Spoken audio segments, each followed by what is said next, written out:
You wouldn't leave your ATM pin out in the public. So why expose your variables like that?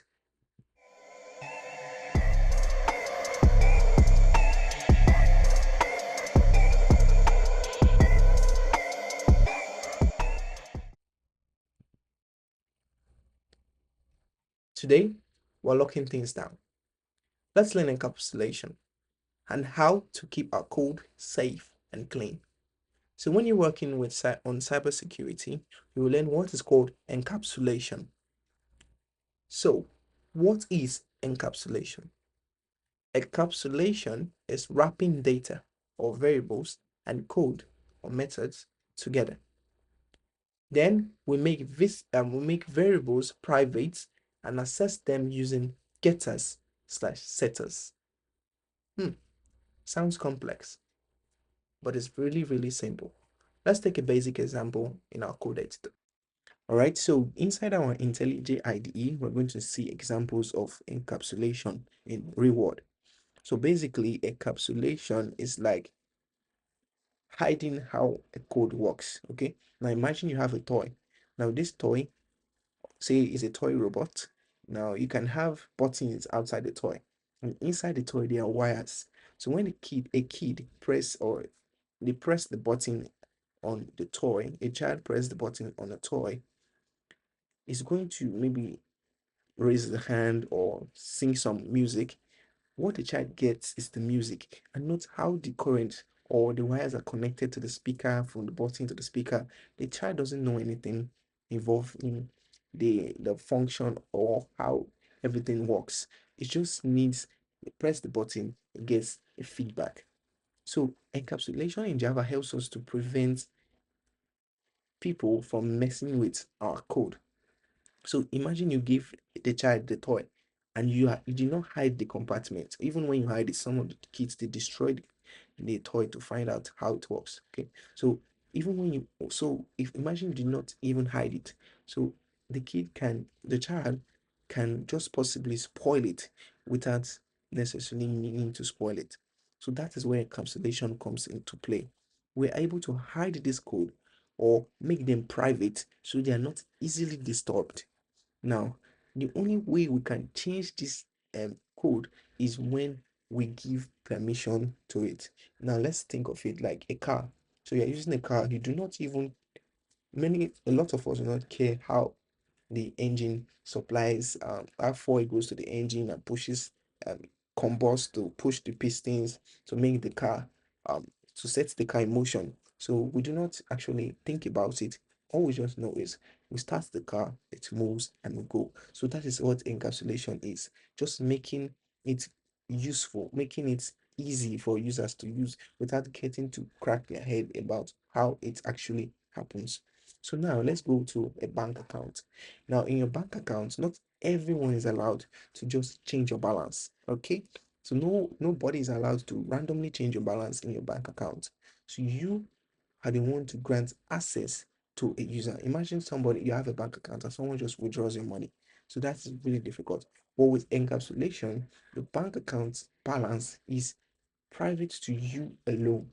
You only decide to show anybody by yourself. Then if you are withdrawing money, it is private to you alone. So I cannot access another person because we are using the same bank. I cannot access your bank account because it is private to you. It is only when I give in the requirement, that's when my own account gets opened to me. So I can't just randomly log into someone's account and except you are going through a bad means. Okay. So that is the use of private keyword in encapsulation. So let's see an example of a bank account, right? So let's go to our IDE. So let's do a simple, easy one. So you can call this bank account. My file is called encapsulation. So you can call that a bank account. So now I want to create what is known as the private int balance. All right, so this is a private variable. All right. So now this variable has been declared or privately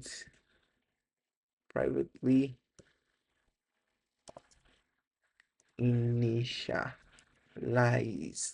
variable.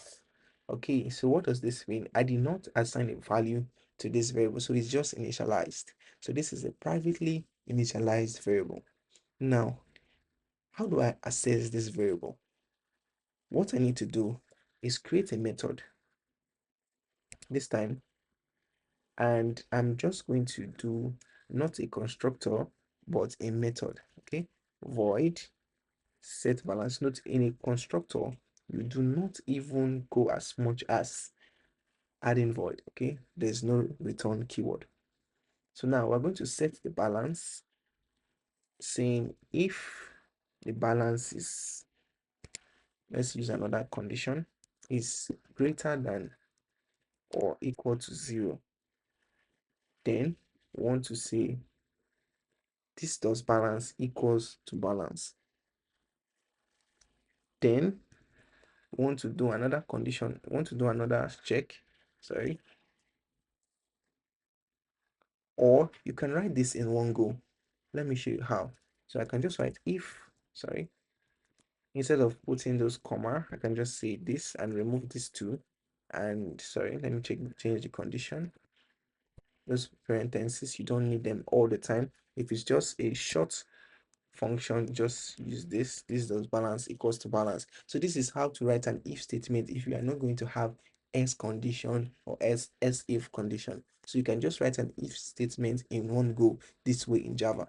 So next up is to declare another method for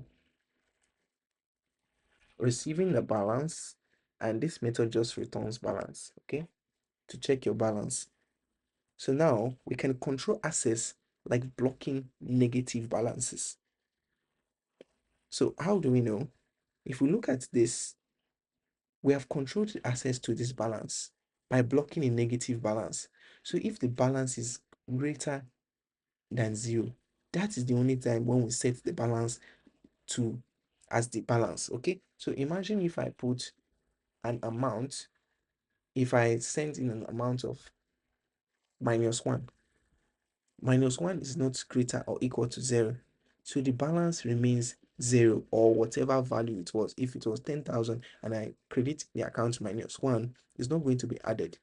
All right, so with encapsulation you are able to make a keyword private and also set how you want to react or how you want to react with that value that you set to private.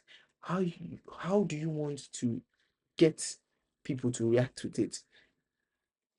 So how you want people to engage, to act, to use, you declare the form, you declare it. Okay, you declare what you want and what you do not want.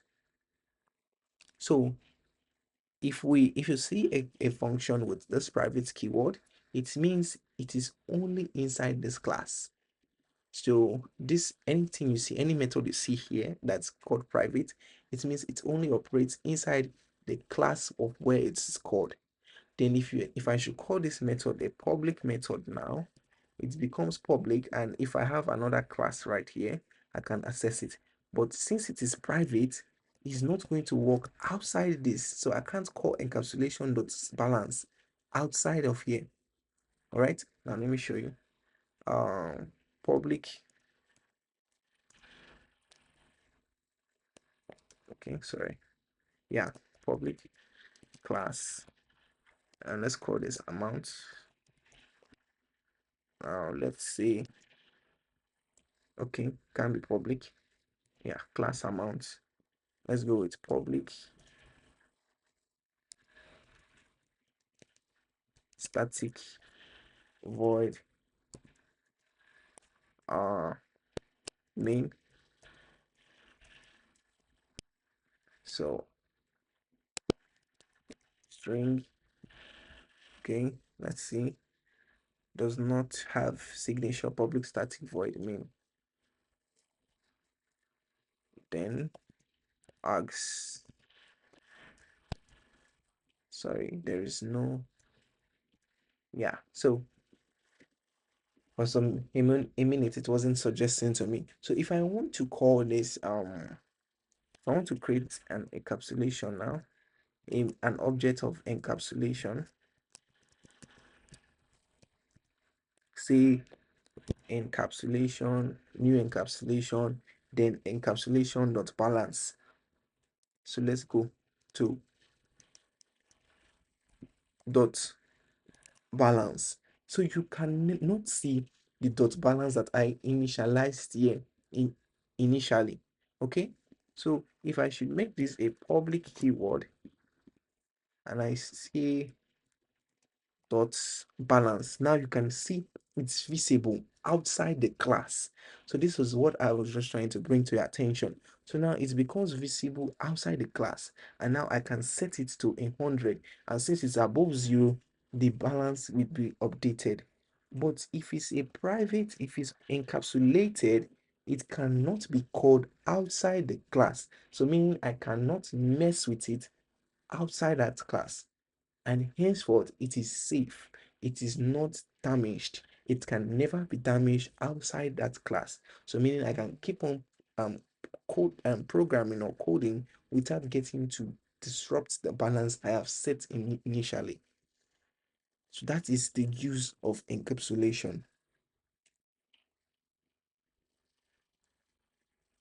So now that's what I have just displayed to you. So right here you can see, so above here I'm going to put a comment that there is no direct access to balance, which makes it safe and clean. So outside the function now, I cannot access balance. The only thing I can access is this set balance function method and this get balance method. As you can see, the balance here is red. So if I should add the dot again, you can only get the get balance and the set balance. So this is encapsulation for you. Is just keeping your data locked up. So let's go back to the theory slides.